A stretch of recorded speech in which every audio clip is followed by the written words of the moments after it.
All right. Well, hello and welcome. I'm Laura Brandenburg from Bridging the Gap, and here today with Kathy Warren, who's in the Detroit, Michigan area, one of our most recent ACBA recipients, and a program director at a nonprofit, and leveraged the Business Analyst Blueprint to really solidify a lot of her experience. So, welcome, Kathy. I'm so glad to have you here. Well, thank you, Laura. I appreciate being invited to join in on this conversation. Yeah. So if you could just start us out, tell us a bit about where you were in your career when you started the Business Analyst Blueprint, which I know is quite a few years ago now, right? Yes, Yeah. I did mine back in 2017. Oh, you were one of the very first. I'm not the first, but close. Yeah. Well, in 2016, just as a quick background, I was wanting to kind of update my skills and try to get back into a business analyst position. I had been working with this nonprofit, which I love. We do organ donation awareness, so it's near and dear to my heart. I'll always volunteer with it. But I was just getting an inkling for wanting to get back into business analyst. I had done that work right out of college for my first 10 years. We were systems analysts way back then in the day. And I wanted to see if I still enjoyed it, liked it, and could do the work. So when I saw your Bridging the Gap, the Blueprint workshop advertised, it really enticed me. And you have an interesting way of enticing people who are on the fence with prices that are discounted, so you can't say no. So that pushed me over the edge. It was the added incentive I needed on top of my interest. So I took the blueprint in 2017 and fell back in love with process modeling, data modeling, all of that work that I had done before. My focus in my time was more strictly in the requirements definition phase. So I had never been on the beginning side with goals and objectives and scope.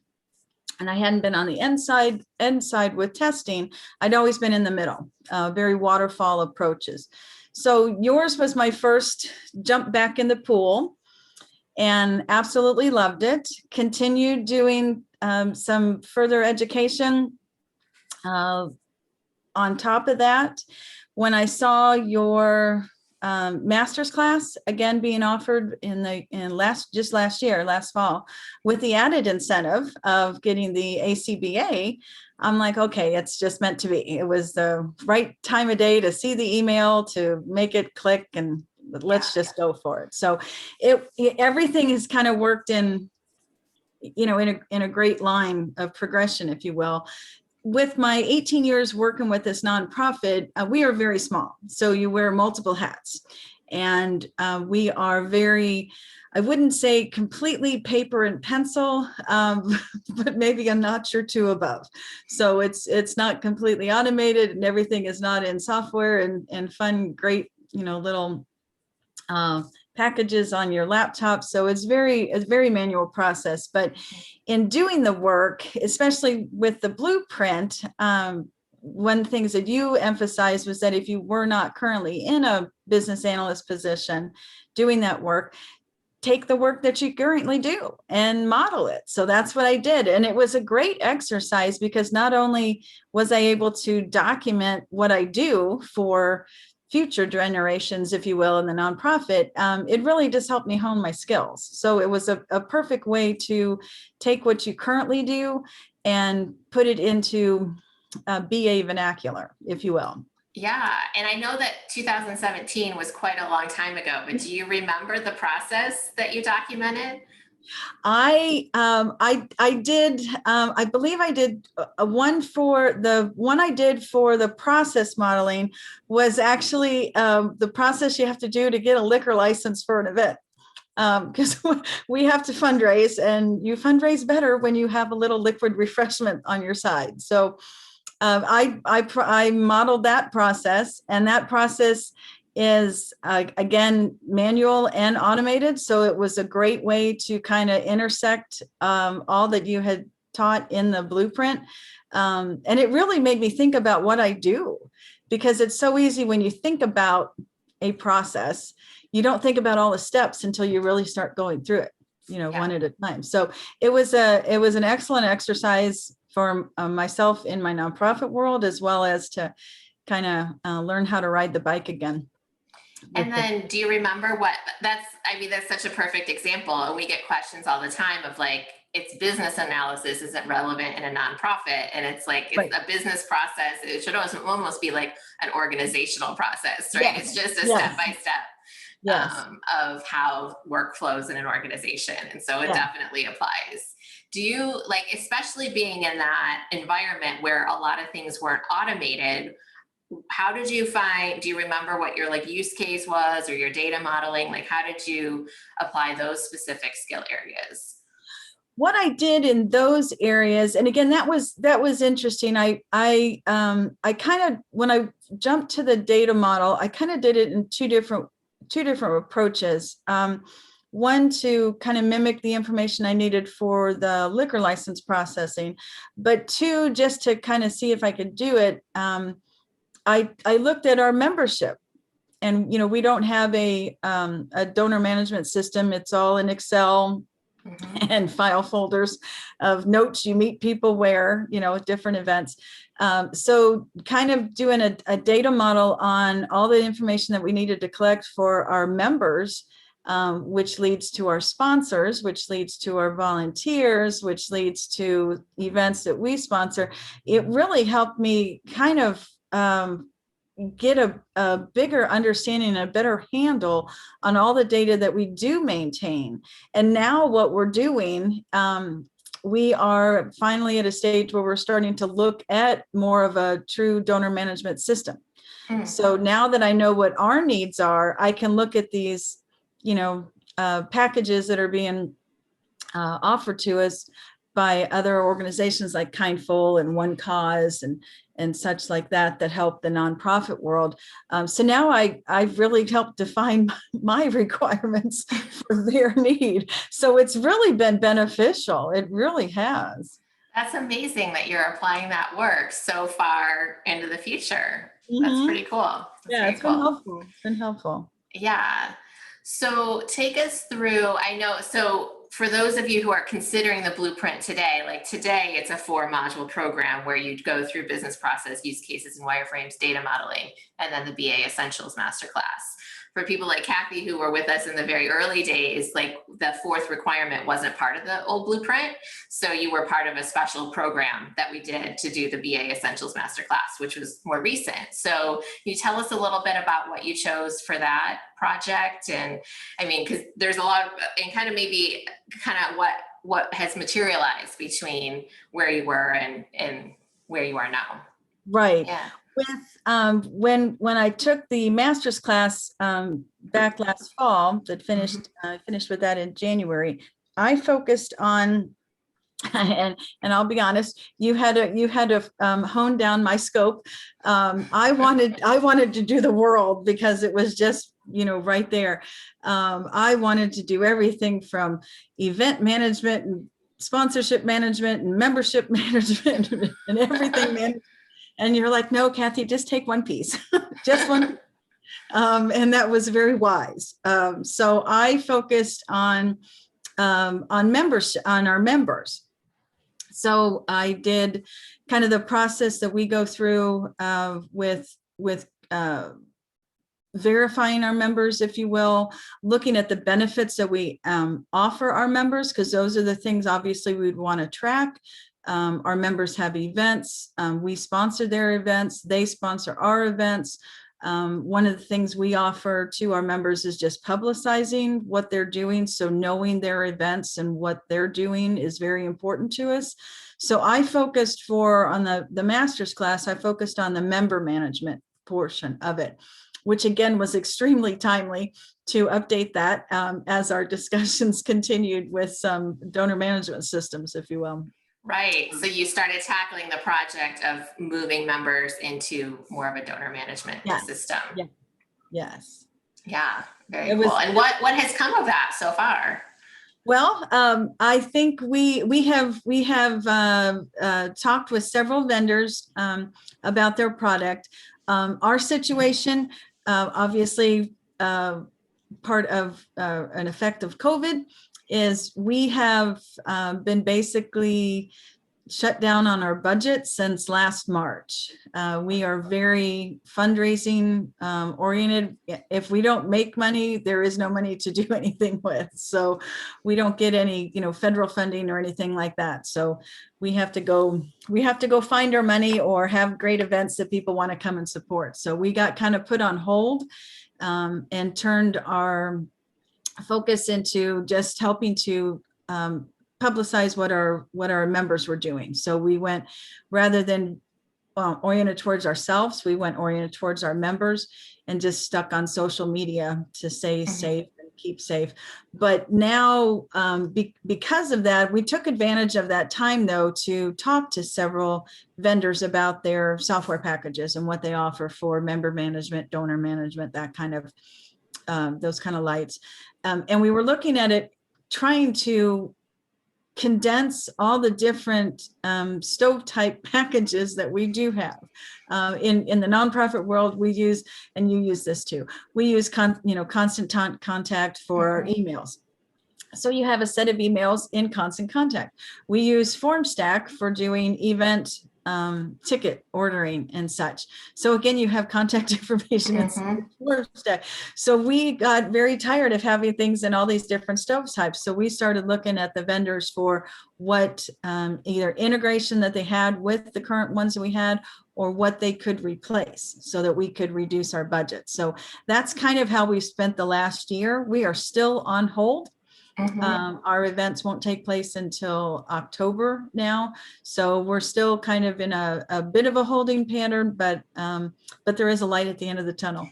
And this allowed you to do some real due diligence on tools, which maybe I can imagine if you're wearing multiple hats, finding the time to do the business analysis can be a challenge. Yes, you don't have time to sit there and talk to vendors about what theirs does versus what their, neighbors does. So it's been helpful. It's been very helpful. Yeah. So one of the other things you and I had talked a bit earlier, and you had talked about how once you shared your now that you are officially ACBA certified, right? So you finished the first 3 classes a while back, and then this past year you finished the BA Essentials Masterclass. What are some of the results that you've seen from that specifically? Well, for me personally, the master's class really gave me a wonderful view from, point A to point Z, if you will, start to finish, of a full project. Because again, my focus in my previous life, if you will, had been kind of in the middle.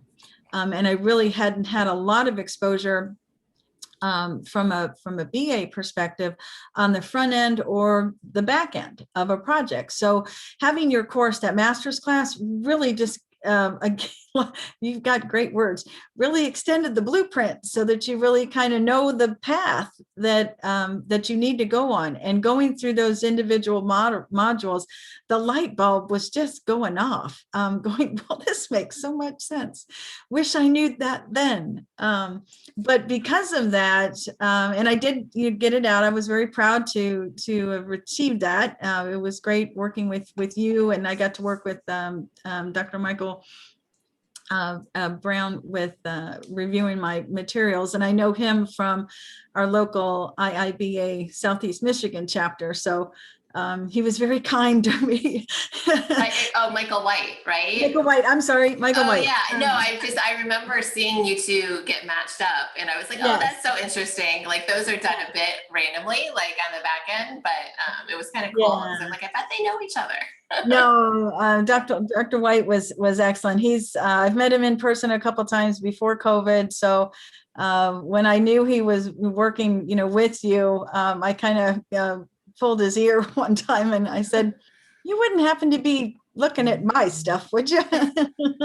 So no, Dr. White was amazing. He was wonderful to work with. He's a great writer, and wow, what a resource as well on LinkedIn and everywhere he is. So I have, I am, involved and active in the IIBA Southeast Michigan chapter. And what I found interesting is I'm getting lots of queries going, what is this ACBA and how do I get it and how does it equate, and there's a lot of interest and a lot of intrigue. So I'm really looking forward to seeing the ACBA kind of take off and just continue its upward progression. A lot of people are very interested in it. You kind of get a little overwhelmed with all the academic ease and in the Babok, and while it's good and we need it, it's another step to put that practical application in, because then it shows that not only do you understand what's in the Babok, you can use it and do it. So I applaud you for taking the effort to put forward the ACBA. I know that had to be a long time project that hopefully you like seeing where it's progressing. So yeah, thank you for that. It's been one of those things on my mind for a while that I just, part of it is seeing the amount of effort and that people put into the program and realizing like this is not a typical training course where you kind of go through the material and maybe take a little quiz at the end. Like it was, there's an intensive process that you go through. And so really it's about recognizing the achievement that you have made in your career to make that investment, to do the application and to have it reviewed and ensured it meets industry standards. And it just felt like we needed to be recognizing that in a more formal way. And that's how the ACBA came to be. So. And I have noticed on LinkedIn, which is where I'm, focused now, prior to getting the ACBA, I was just another person out on LinkedIn, but after putting the ACBA out there and doing posts on it, I've got it in my featured section so that people can see it and get more information out about it. More people are looking at me, so I know it's gonna help me take that next step to getting a BA job. So that's what I'm looking forward to. Well, and I want to just reflect to you that everything you shared that you've been doing at least the last year, we haven't gone through everything, right? Like that you are doing business analysis. You might not have the title, but you're doing a lot of business analysis, like looking at vendors and evaluating vendors and system integrations. Like that's not like junior level BA work. Like that's true BA work. So. Well, it's again, it's nice. The thing that I really like is that you just get the full picture. Yeah. That's what I've always enjoyed about the courses that you do, whether they're the half-hour little, quick courses you do, or the full-up courses. The material that you put out that's free and available for everybody on career progression has really just kind of kept me looking at the end of the tunnel. So I appreciate all that you do to help us. Thank you.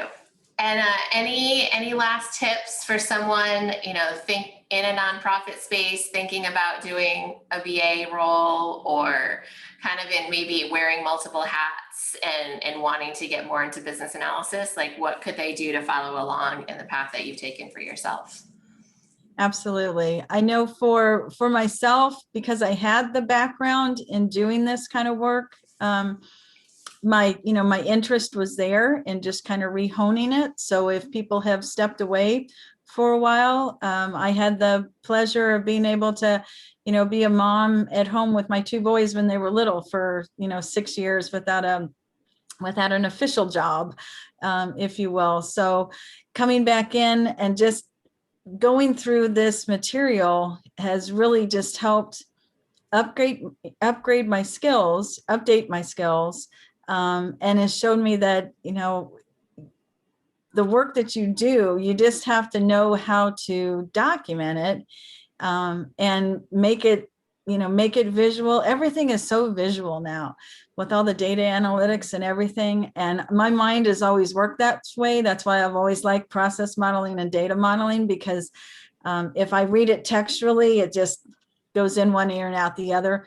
But if you see it visually, then it hones in. And just if you've got the interest, my advice is go for it. Just, take the course.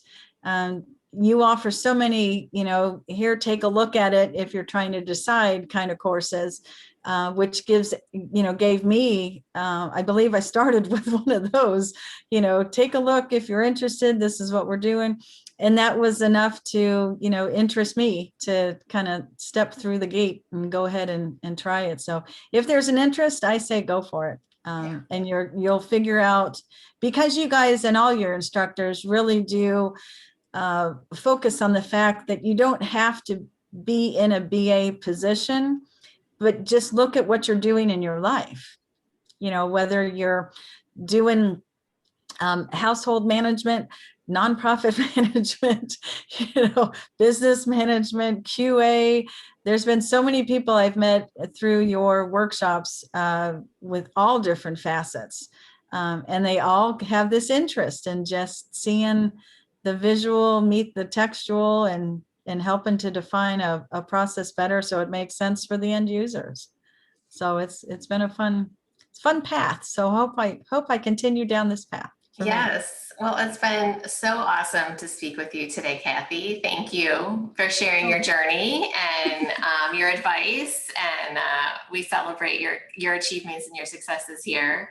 And so really excited to see you continue to apply these skills and come back to like that career that I can tell you have a big passion for.